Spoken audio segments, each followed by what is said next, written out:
Hey guys, thanks for joining us again. I'm Tad over at Western Racket Fitness Club.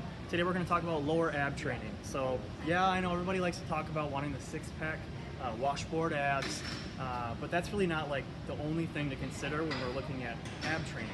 When we're training our core, it's where all of our power stems from. If you don't have a tight core, you can't push off the legs, you can't push off the arms or even the chest with enough force to really generate anything significant. Bench press, squats, deadlifts, they all have to start at the core. In addition to that, your back stability, if you have any back pain, it's probably due to misalignment, probably have a weak core, probably have some tight hip flexors. So what tends to happen is people have this anterior tilt. So if you kind of find yourself with your hips more forward, it's probably from tight hip flexors. And you need to strengthen the core more and stretch those hip flexors. You don't need to stretch those hamstrings, that's not why they're getting tight. What we need to do is focus on getting that posterior tilt of the pelvis. You get more of that core engagement and you're opening up those hip flexors. By doing that, we're going to work on the lower abs. That's what will help bring our pelvis back and realign our back and help open up those hip flexors.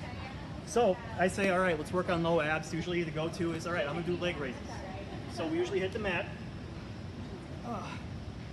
And let me know if this is you. You hit the mat, even if you don't support your hips, you come in here and you're doing the leg raises. And you're working those abs, right? You're actually making your problem worse, especially with that hip tilt. Because we need to be able to get that pelvis back. And beyond that, we need to get those lower abs working. So when we do our leg raise, we need to get those hips off of the mat and get the core engaged.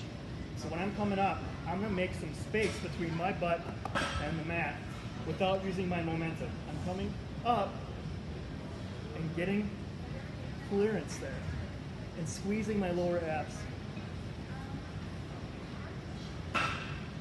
Notice how my spine will bend and I'll have this arch in my back. And then I have to close that arch to get my hips off. The same thing translates over here to the hanging leg raises. So some of us that like to test our grip a little bit more, like to feel a little more athletic, working, standing upright from our feet, we'll come to the hanging bar and we'll jump up and you'll start doing your leg raises. And sure, maybe you're getting up to 90 and that's all good. And I'm hardly even moving my pelvis here. So the key is to be able to show your butt to the person in front of you. So I'm getting my legs up high enough to get my pelvis tilted back and engaging those lower abs. And a lot of people tend to worry about the swing. Well, I'm doing my leg raises and I start getting this crazy swing. What you want to do is not let your shoulders sag. Pull your shoulder blades in, engage those deep back muscles for your stability, and start squeezing away. All right, so that's lower core. Don't neglect your abs. I know a lot of people talk about trimming the fat to be able to see your abs, but don't forget they're muscles too. They need to be worked if you want to have any significant strength or balance in them.